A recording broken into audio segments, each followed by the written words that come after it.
فیض اسی کو ملے گا جو ان سے وابستہ رہے گا، جو ان سے کٹے گا، جو ان سے دور ہوگا، اس کے لیے اللہ تعالیٰ نے اعلان فرما دیا ہے من عاد لی ولیا فقد آذنتہ بالحرب، جو میرے ولی سے دشمنی کرے گا میں اس کے لیے اعلان جنگ دیتا ہوں۔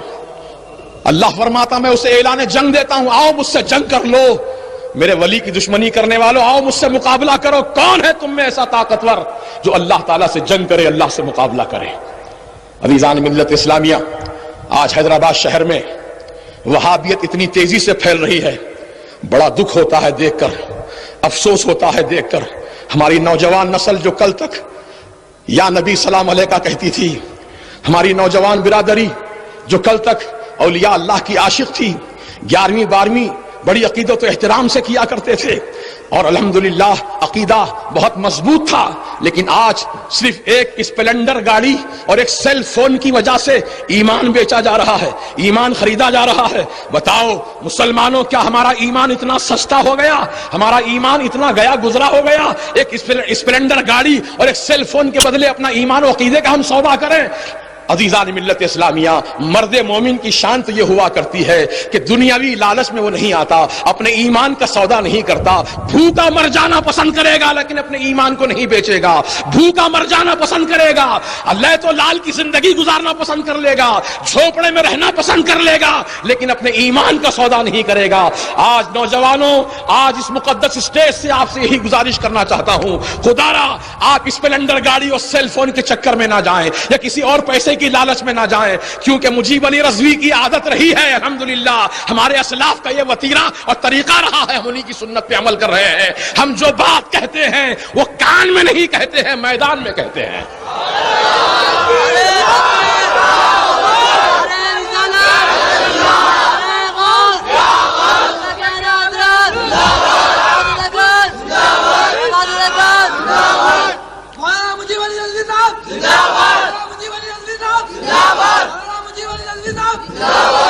دیکھیے،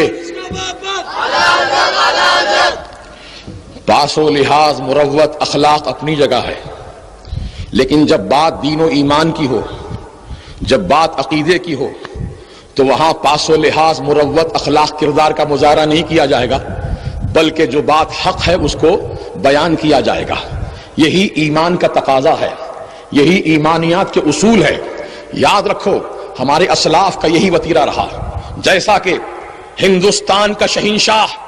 اکبر اعظم جب اس نے اپنا ایک نیا دین لاگو کیا، دین الہی کے نام سے، دین اکبری کے نام سے،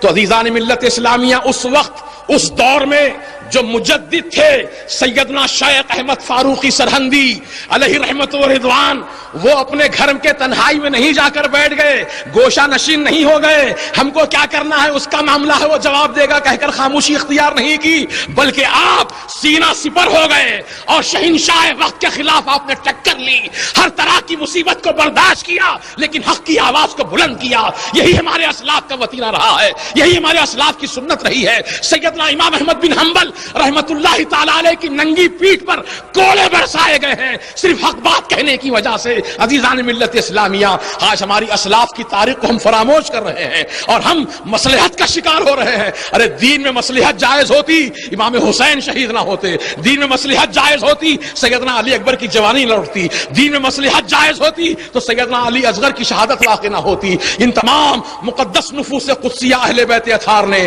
اپنی عظیم قیمتی جانوں کا نذرانہ خدا کی راہ میں پیش کر کے جو دین و عقیدے کی حفاظت کا فریضہ انجام دیا ہے، آج امام حسین کا لہو پکار کر تم سے یہی مطالبہ کر رہا ہے، اے حسین کے چاہنے والوں، اے حسین سے محبت کرنے والوں، اے حسین کی محبت کا دم بھرنے والوں، اے حسین سے اپنی نسبت جوڑنے والوں، حسینی کردار کو زندہ کرو، حسینی کردار کو بیدار کرو۔ یہ وقت کا اہم ترین تقاضا ہے اور میں بڑی مؤدبانہ، بہت ہی مخلصانہ، بہت ہی احترام کے ساتھ ہمارے تمام اکابر علماء، اکابر مشائخ کرام، سادات اعظام کی خدمت میں تو ان کے قدموں کی دھول کی برابر بھی نہیں ہوں، میں ان کو کیا کہہ سکتا ہوں، میں کیسے جسارت کر سکتا ہوں کہنے کی، لیکن ہمارے اسلاف کی تاریخ اور ان کے وتیرے کو زندہ کرتے ہوئے یہی معروض ادب پیش کروں گا۔ حضور آپ سب سے ہماری یہی التجا ہے، یہی ہمارا معروض ادب ہے کہ اب آپ حضرات خاموشی اختیار نہ کریں بلکہ اپنی قوم اور ملت کو، اپنے چاہنے والوں کو،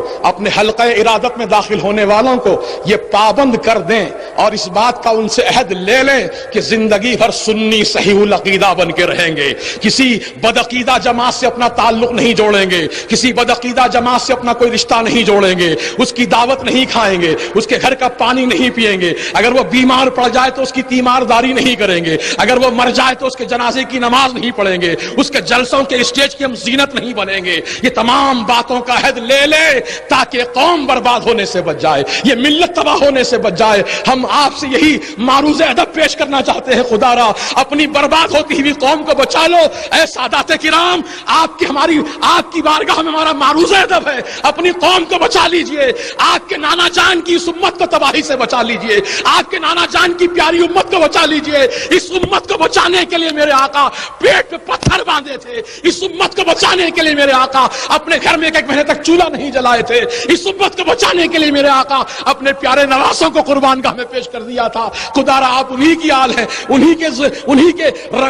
کا خون آپ کی مقدس رگوں میں دوڑ رہا ہے۔ خدا را آپ اپنے نانا جان کا واسطہ، آپ کے نانا جان کا واسطہ، جد کریم کا واسطہ، حسنین کریمین کا واسطہ، خدا را اپنی اس قوم پر رحم کھائیے، اپنی قوم کو بچا لیجئے، اپنے دامن کرم میں سمیٹ لیجئے۔ اور اگر جس طرح کوئی مرغی کے بچے کو حملہ کرنا چاہتا ہے تو مرغی دوڑ کر آتی ہے، اپنے پروں کو کھول کر اپنے بچوں کو سمیٹ لیتی ہے، اپنی جان کی پرواہ نہیں کرتی، اپنے بچوں کو بچانے کی فکر کرتی ہے۔ یہ اللہ تعالیٰ نے ایک مخلوق کے اندر وہ صفت کو پیدا کر دیا ہے۔ ہم تو اشرف المخلوق ہیں، اشرف المخلوق ہیں، اعلیٰ نسل ہے، اعلیٰ کردار ہے، اعلیٰ اخلاق ہے۔ ماشاءاللہ ہم یہی امید رکھتے ہیں کہ الحمدللہ ہماری جو بچی کچی قوم ہے کم از کم ان کے ایمان و عقیدے کی حفاظت کا ہم کچھ انتظام کریں اور ان کو تباہ و برباد ہونے سے بچا لیں۔ نعرہ تکبیر، اللہ اکبر، نعرہ رسالت، یا رسول اللہ، نعرہ غوث، یا غوث، اللہ کے اعلیٰ حضرات، یا غوث، عبادت اکبر، یا غوث، عبادت اکبر، یا غوث۔